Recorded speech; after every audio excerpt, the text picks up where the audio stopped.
The church bells had already begun to fade when I reached the top of the hill.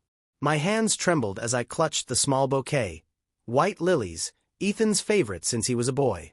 The ribbon slipped once, twice, before I tightened my fingers around it. I had imagined this walk so many times, but never like this, never with my heart pounding in shame and desperation. The doors stood before me, tall and carved with golden vines, just slightly open. From inside came the hum of happiness, laughter, the soft notes of a violin, the rhythm of clapping hands. For a second, I couldn't breathe. That laughter. It was my son's world now, and I wasn't in it. I stepped closer, every part of me trembling. Through the crack, I saw the blur of white silk and tuxedos, candles flickering, people smiling. And there he was, my boy, standing at the altar, eyes shining with love. He looked older, stronger, and far away.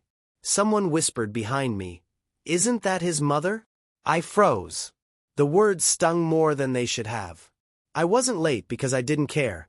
I was late because the bus broke down, because I couldn't afford a taxi, because I thought love would wait for me. But love had moved on without me. The applause rose as the vows ended. My breath hitched, a sound caught between a sob and silence. I pressed a hand to my chest, feeling the sharp crack of something breaking deep inside. The bouquet slipped from my fingers and hit the steps with a soft, pitiful sound. For years, I had dreamed of watching him promise forever, of sitting in the front row with pride. Instead, I was standing in the cold, separated by a door, a mother on one side, her child's new life on the other. I wanted to push the door open, to whisper, "I'm here, sweetheart." I made it. But I didn't. The laughter inside was too bright, too complete. They didn't need me to complete the picture. So I turned away. Each step down the church stairs felt heavier than the last. And though the music followed me into the street, the sound no longer felt beautiful. It sounded like goodbye. Long before that church door stood between us, it had always been me and Ethan against the world. I still remember the day his father died, the smell of hospital disinfectant, the sound of rain against the window, and the way Ethan's tiny hand gripped mine, as if he already knew I'd have to be both mother and father from that day forward. We lived in a small apartment on the south side of town. The walls were thin, and the rent was always late, but within those walls was a love that never wavered. At night, while Ethan slept on the couch beside my sewing table, I'd work until my eyes burned. The hum of the machine was my lullaby, and every stitch I made felt like a promise, that he would never feel poor, that his future would be stitched together even if mine had to unravel. There were nights when I fell asleep sitting up, needle still in hand, his small blanket slipping from my lap. Sometimes, I'd wake up to find him covering me with it, whispering, "Go to bed, Mama." His kindness was always too big for his age. When other mothers went to salons or took vacations, I spent those hours mending uniforms, saving every extra dollar for his school trips or new shoes. I skipped dinners so he could eat a little more, laughed through exhaustion so he wouldn't see my worry. My dreams became smaller, quieter, replaced by his. I stopped imagining a life for myself the moment I decided his was the only one that mattered. On rainy evenings, we'd sit by the window and watch the city lights shimmer on the wet pavement. He'd lean against me and ask, "Do you think Dad can see us?" I'd smile and say yes, even when my throat tightened with truth. I never thought of those sacrifices as losses. To me, they were love, invisible but steady.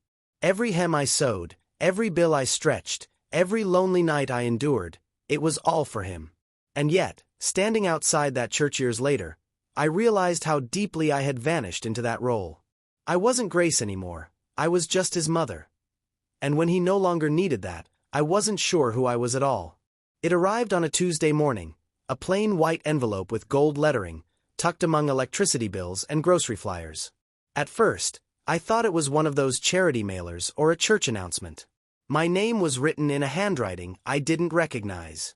When I opened it, the words blurred for a moment as my eyes stung. Ethan and Tasha. Together forever. The date was next Saturday. Only 5 days away. I read it twice, then again, hoping I had misread something. Maybe there was another letter, another message. But there wasn't. Just the invitation, printed like a polite obligation, not a heartfelt gesture. No phone call, no visit, just paper. A few minutes later, my phone buzzed. A message from Tasha. "Hi, Grace. Just wanted to make sure you got the invite." Smiling face with smiling eyes. "It'll be a small ceremony, so don't worry about bringing anything. We've got everything covered. Don't worry." 2 simple words, but they carried a weight she probably didn't even realize. Don't worry about coming early. Don't worry about being needed. Don't worry, because I was no longer part of their plans. I stared at my phone for a long time, the screen dimming and glowing again. I typed out a dozen replies. "I'll be there, thank you, I can help with the flowers." But I deleted them all. The silence felt safer than the possibility of rejection. For days, I moved like a ghost through my house. I folded laundry that wasn't dirty, rearranged photos on the shelf, polished the frame that held Ethan's graduation picture. In that photo, his arm was draped around me, and his smile was bright and full of promise. Back then, I believed that no one could come between us.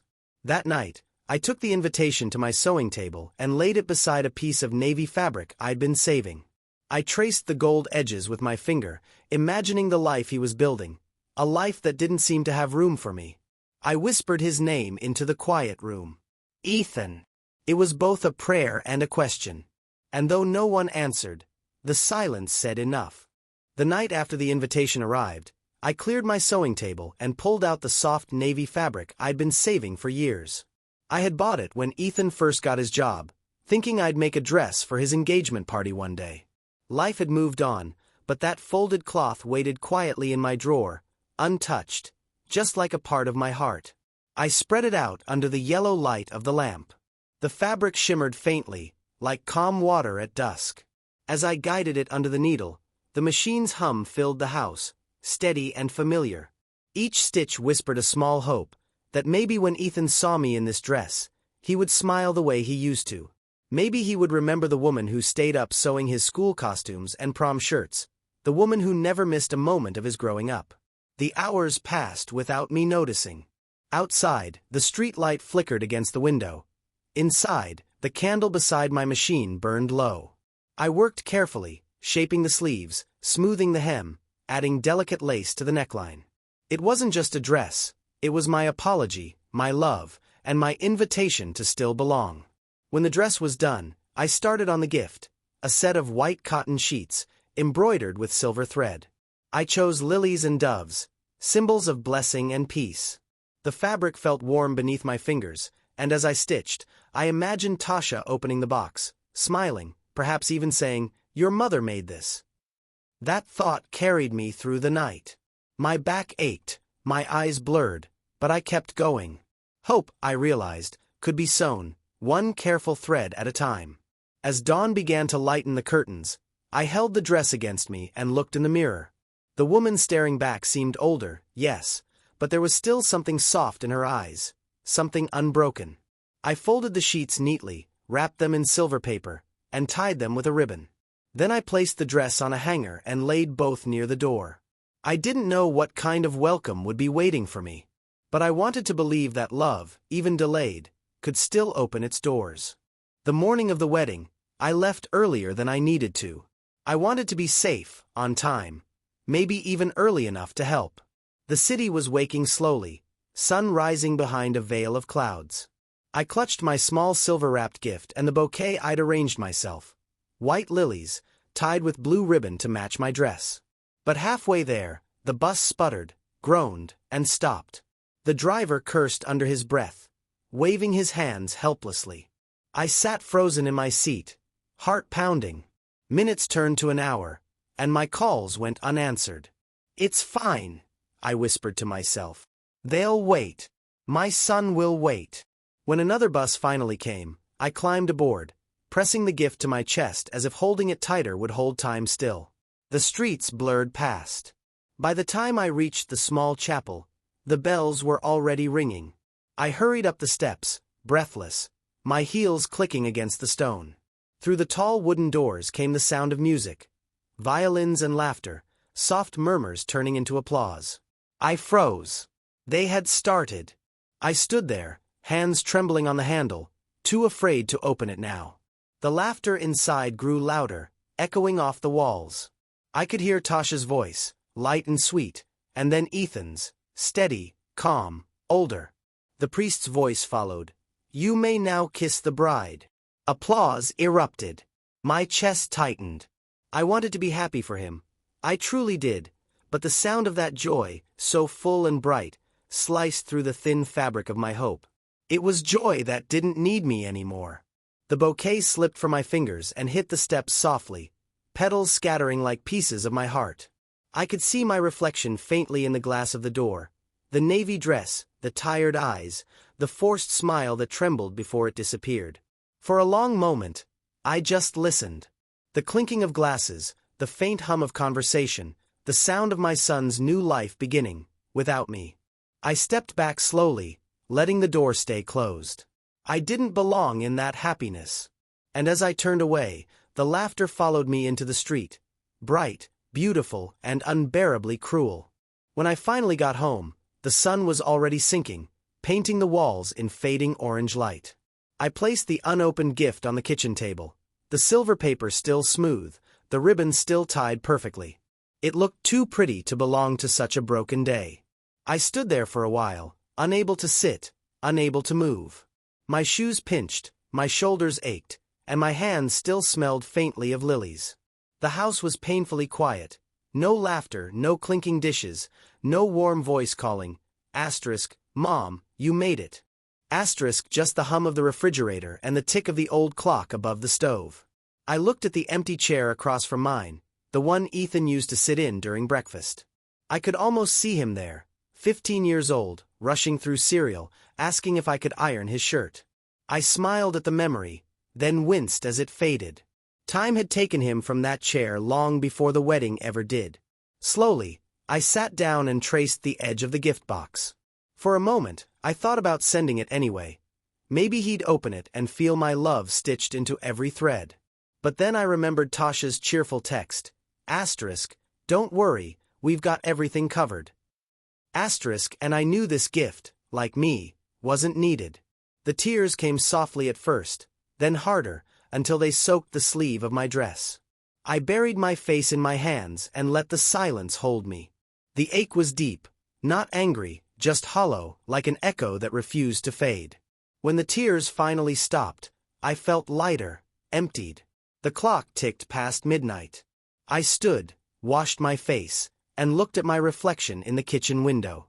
The woman staring back seemed older than she had that morning, but calmer, too. "I can't keep living like this," I whispered, "waiting for invitations that never come." I walked to my sewing table, where the last threads from the wedding dress still lay scattered. For the first time, I didn't see them as remnants of failure, but as pieces of something unfinished, something I could still shape. That night, I didn't sleep. But I made a promise, not to wait for anyone's joy to include me again, but to find my own. The morning after that long sleepless night, the world looked different. Quieter, lighter, but uncertain. I made a cup of tea and stood by the window, watching the neighborhood come alive. Children ran to school, women chatted near the corner store, and for the first time in a long while, I felt like life was happening somewhere outside my walls, and maybe I could step into it again. On a whim, I walked to the community center 2 blocks away. A sign on the bulletin board caught my eye: "Beginner Computer Class, all ages welcome." I hesitated. I had never even touched a laptop before, but something in me stirred, a need to learn, to connect, to move forward. I signed up before I could talk myself out of it. The next week, I found myself sitting in a small room filled with strangers. The instructor, a young woman with kind eyes, showed me how to turn on the computer. My hands trembled as the screen flickered to life, but when I typed my name, Grace, I felt a strange thrill, as if I was writing myself back into existence. Each class brought tiny victories. I learned how to send an email, search for sewing patterns online, even video call my cousin in another city. The world, once distant and closed, began to unfold at my fingertips. When I wasn't in class, I went back to my sewing, not for Ethan this time, but for neighbors who needed mending. A woman named Carla brought her daughter's torn dress, and when I handed it back, her eyes filled with gratitude. "You've got a gift," she said. It was the first compliment I'd received in years. Bit by bit, my house filled with quiet joy again. The hum of the sewing machine, the smell of fresh tea, the faint laughter that drifted in when I opened the window. One afternoon, as I sat in class, sunlight spilled across my notebook. I paused, feeling warmth not just from the light, but from something deeper, a growing sense of peace. I was no longer waiting for someone to give my life meaning. For the first time in years, I wasn't just surviving. I was living, gently, slowly, but truly living again. It was a quiet Saturday morning when I heard the sound of a car pulling into my driveway. I wasn't expecting anyone. Through the curtain, I saw Ethan step out, his shoulders hunched, his movements hesitant. Tasha sat in the passenger seat, her sunglasses hiding her face. She didn't get out. For a moment, I froze. My hands, still dusted with flour from the biscuits I was baking, began to tremble. Months had passed since the wedding. Months of silence, of wondering if he'd ever come. And now, here he was, standing on my porch like a man who wasn't sure if he was welcome. I opened the door slowly. "Ethan." He looked up, his voice caught between guilt and longing. "Hi, Mom." We stood there for a few seconds, neither of us knowing what to say. The air felt thick with everything that had been left unsaid. Finally, I stepped aside. "Come in." He hesitated, then nodded. Inside, the scent of biscuits filled the room. He glanced around, at the computer on the desk, the half-finished quilt on the chair, the framed photo of him as a boy. "You've been busy," he said quietly. "I have," I replied, sitting across from him. "How's married life?" He swallowed hard. "Good. I mean, it's fine. Tasha's just... we've been adjusting." His words trailed off, eyes fixed on the floor. I studied him. The same jawline as his father, the same nervous habit of twisting his ring when he was uneasy. I could have asked why I hadn't been called, why the invitation came so late, why I had to hear his vows from the other side of a door. But I didn't.